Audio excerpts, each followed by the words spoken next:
Hello, magandang umaga po. Ito na po yung kinalayad namin nung isang araw. Diba, sinusunog namin yung mga dahon ng tubo. Kaya po kahapon, dahil nasa ospital ako, pinabalsa ko na to. Kasama yung pina-mix kong ipot ng manok. Kaya ito po, nakabalsa na. Malinis na, oh. So mamaya, kapag ayon sa operator namin, kapag maaga siyang natapos sa isa niyang project, yung isang member doon, isusunod niya to. Dito siya pupunta, i-disco naman niya. Yung pundisco, hindi yung patay sindi na ilaw. Sabi po yung disco ay 3 talim na malalaki, katapos po malalim ang pagkakabaon para po yung lupa ay yung nasa baba papaitaas, yung nasa taas papaibaba, at mamimix ng husto yung lupa. Yung po yung disco sa amin. Pagkatapos ng disco, stable uli. Ito po yung balsa, stable uli. Babalsahin uli ganito para mamix ng maigi yung ipot ng manok. Tsaka magandang tingnan po yung malambot. Kaya pag magtatanim ka na ng tubo, maganda po yung malinis po yung lupa. Hindi yung naghahabulan silang yung mga damo sa paglaki ng tubo tsaka damo. Ayan po. Hindi pa na ni Kuya yung mga sako.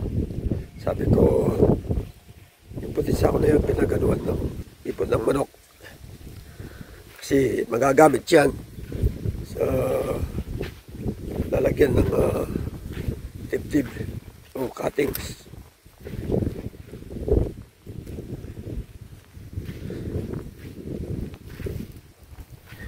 Medyo magastos nga lang itong pag magpapatanim ka ng tubo, medyo may halaga rin yung gagastusin mo.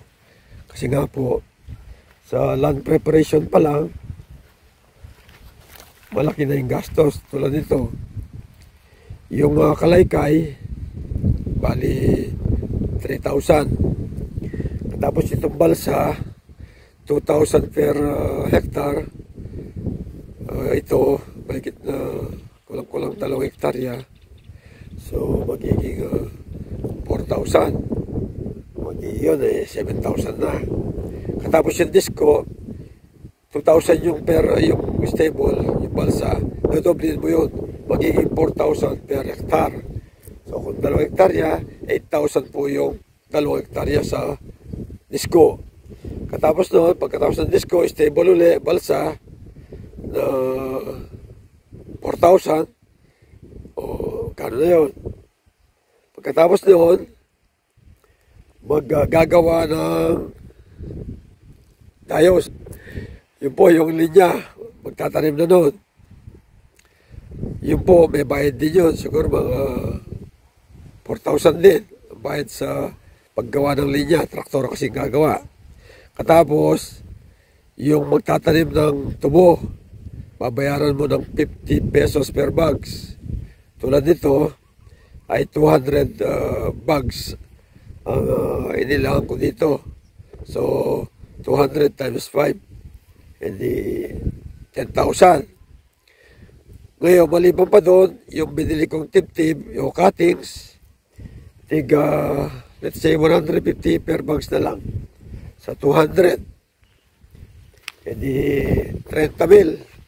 Yun po ang gastos. Pag lumaki na yung tubo, panibagong gastos naman yun. Siyempre, mag-aabono ka. Yung abono, bibili mo yung urea.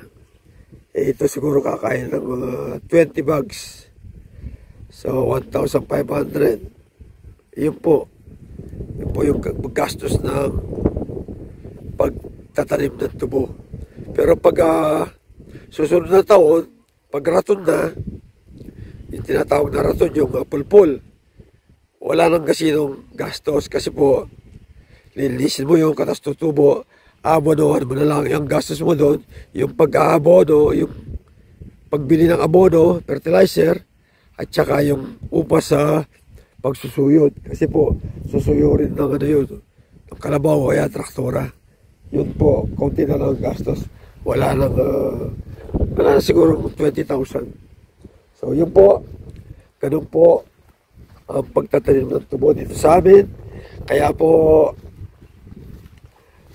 nilalagyan namin ng ipot ng manok kasi po, itong lupa namin ay from Mount Pinatubo, nalahar po ito. So, sandilum ang tawag dito, puro po lahar. So, kailangan bigyan mo ng pataba. Tsaka acidic po itong lupa namin. So, yun po guys, mamaya, itutuloy ko itong video ko to kapag dumating na yung traktora kung magdidisco siya. Yung malalim. Para po, sa mga vlog ko po, sa yung una kong tanim na tubo, nagdisco doon, pinakita ko yung malalim. So yun po guys, ingat po tayo palagi. Panabayan na tayo ng pong may kapal.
So guys, ito pong lupa na to ay sa pamangkin ko.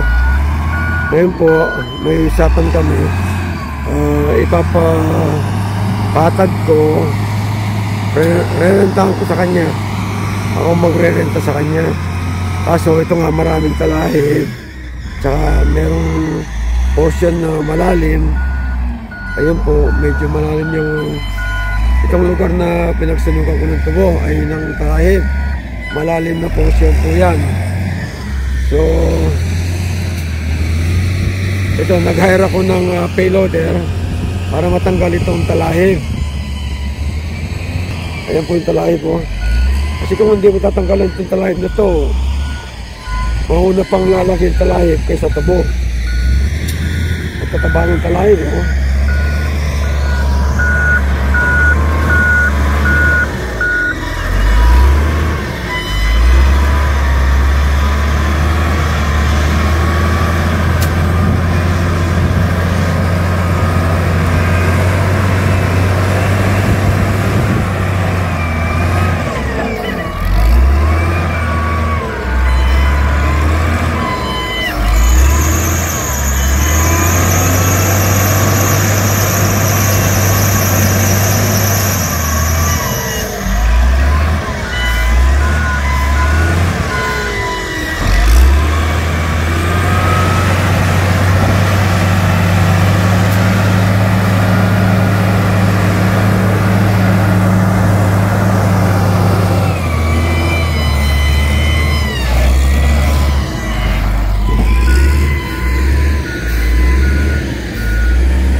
kapag medyo nakapagtanim na at meron pang time, ito naman na patatanggal ko rin yung pinagawa ko naman ito, yung pinagtapunan ng talahib.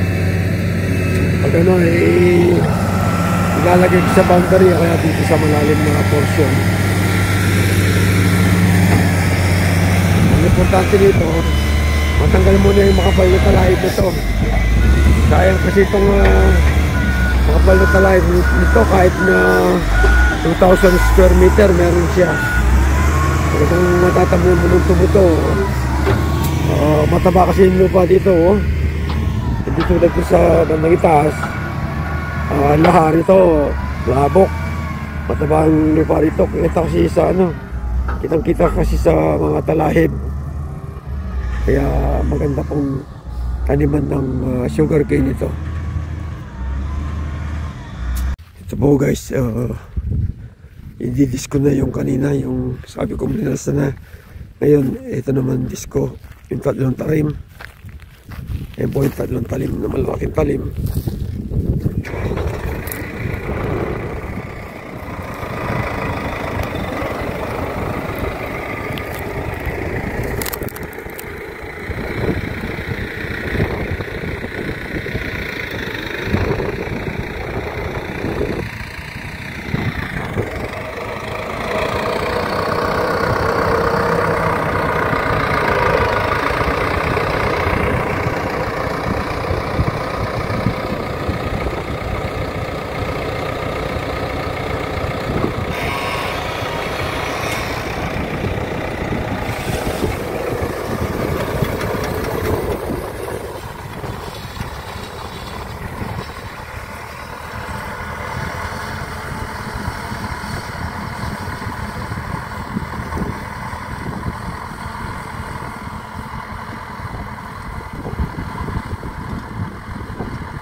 Yan po ang tinatawag na disco sa amin.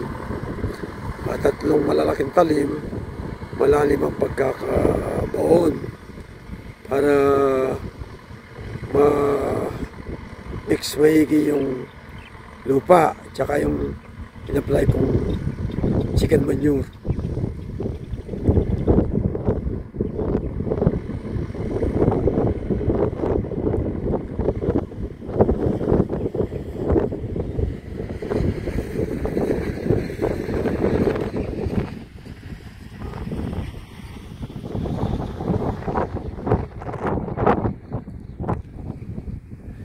Punta muna ako sandali sa kubo. Ikukuha ko na